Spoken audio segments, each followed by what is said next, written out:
Greetings, fellow scribes! Welcome back to the archive! This week, I continue my series on Cyberpunk Red by talking about the history of Night City.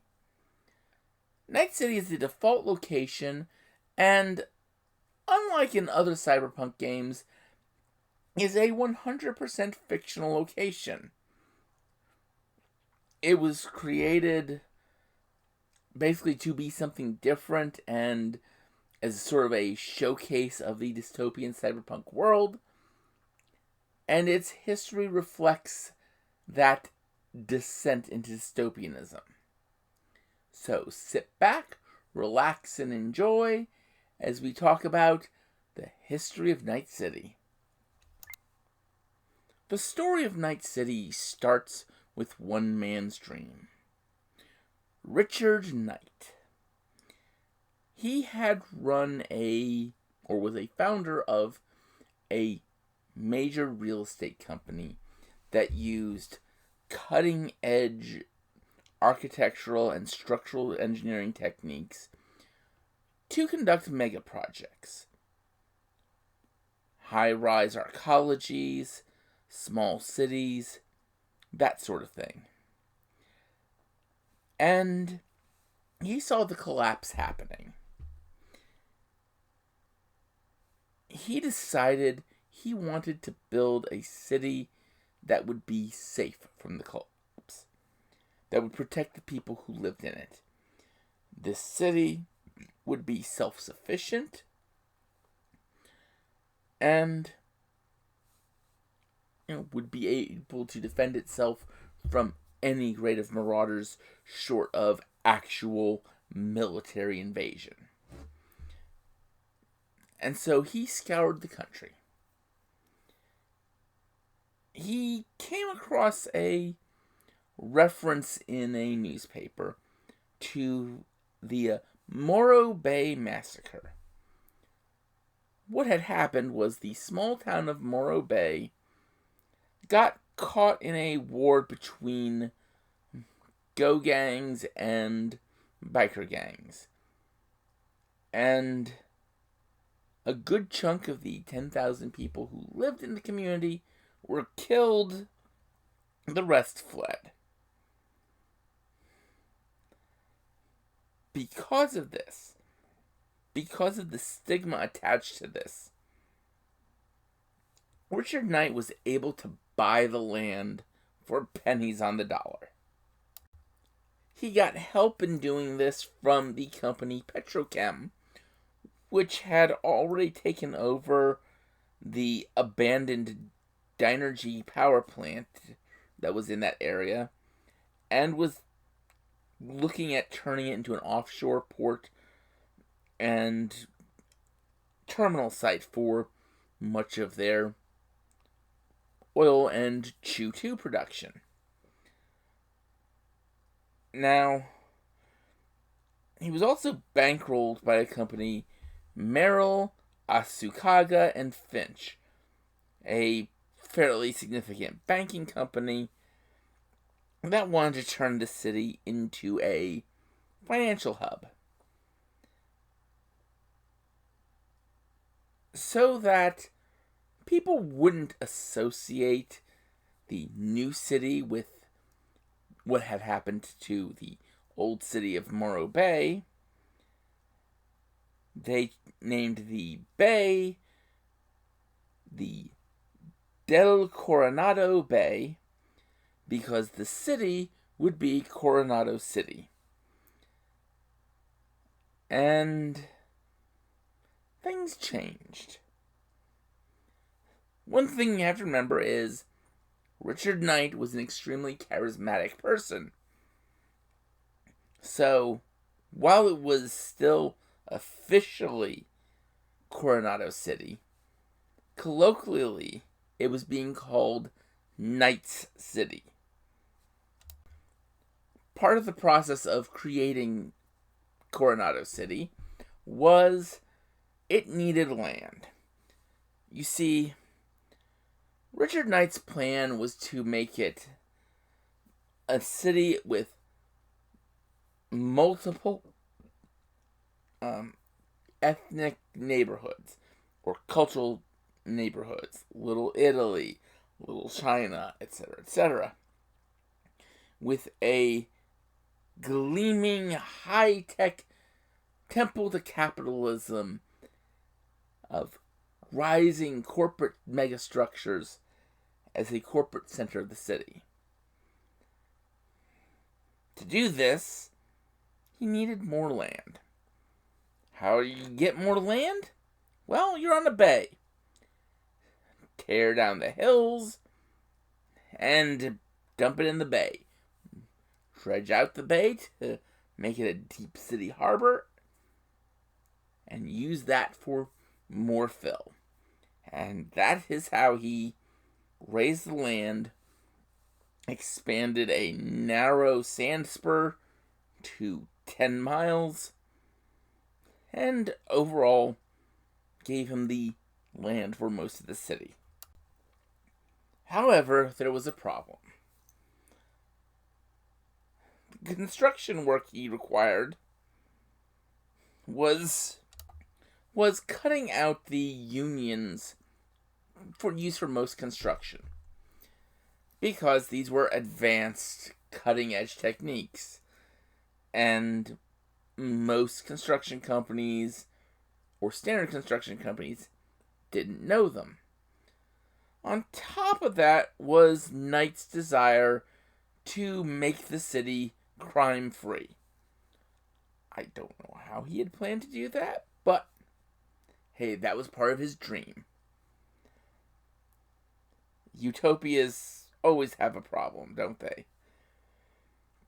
In this case, it was the East Coast mob. That's right, West Coast mob. You see, they controlled the unions. The construction unions, anyway. The shipping unions. And, someone wanting a crime-free city? Well, what's organized crime going to do if there's no crime? Especially in a major city that's going to be a financial hub. So, they waged a little campaign against Mr. Knight. First, it was daily threats, which were easy to shrug off. Then there was sabotage and strong-arming of the construction people. Knight asked his corporate allies for help, and they did targeted, surgical, ruthless strikes. But they didn't really send a message, per se, because they didn't get the people behind this harassment. Despite what a great band says, dreams are often shattered by a bullet in the dark. And this time, on September 20th, 1998, that bullet in the dark claimed the life of Richard Knight. In his penthouse, in the newly constructed Parkview Tower, in the safe and secure corporate center. His killer was never apprehended, and the newly appointed city council officially renamed Coronado City to Night City in the honor of the man whose dream that they were working to fulfill. This was a mere 4 years after the construction of Night City had begun. And the mob took over. And you have to look at it like this. You're dealing with a city being run by organized crime. They know how to run a criminal organization, not so much a city. And so the city gained a horrible reputation because of the mismanagement, especially of the law enforcement, perpetrated by the mob. Because, hey, you'd think they'd want law enforcement to actually be competent, to a degree, to keep the other riffraff out. Didn't end up so much. And so, by 2009, Night City was viewed as a bad place. These are often considered the dark ages of Night City. But, starting in 2009, the corporations decided that they were going to do something. Thus begun the time called the Mob War. Ran from 2009 to 2011. And, well, let's just put it like this. Corporations in Cyberpunk are ruthlessly efficient. When they set out to eradicate something, they eradicate it. It took them 2 years of crackdowns, of targeted strikes, of paramilitary teams of CorpSec going in and just killing out huge apartment buildings. But finally, the corporations put themselves in charge. And from there, you come into what can best be called the Golden Age. The base of the mob was destroyed. They couldn't really do anything anymore. The corps were maintaining order. Everything was going smoothly. You ended up, during this time, the building of Night City University. There were some changes in the districts. You had Little Asia, which included Japantown, Little China. Little Europe, which included Little Italy, Northside District, Upper Marina, and East Marina. The upscale brownstones with Old Downtown and West Hill. The Old Downtown was actually the core of Morro Bay and was sort of a picturesque older slum and equally colorful booster gangs. You had the nightlife district with the New Harbor area, Upper East Side, Studio City, Charter Hill. Of course, the University district with Night City University and Lake Park. And then you had the corporate district with the corporate center, the city center, the bank block, and the med center. And this was, as I said, the golden age of Night City. This is when Night City was really where it should have been. This is the Night City of 2020. And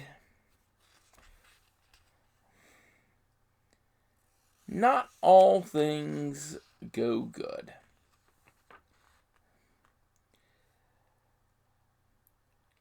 It was in 2023 it happened. The bomb that destroyed the Arasaka Towers. And simply put, this devastated the city. Remember, much of Night City is built on fill. So, when this nuke went off, well, it was an airburst, technically, and didn't touch the ground itself. It shockwave liquefied the fill, rippled it out, and caused massive devastation.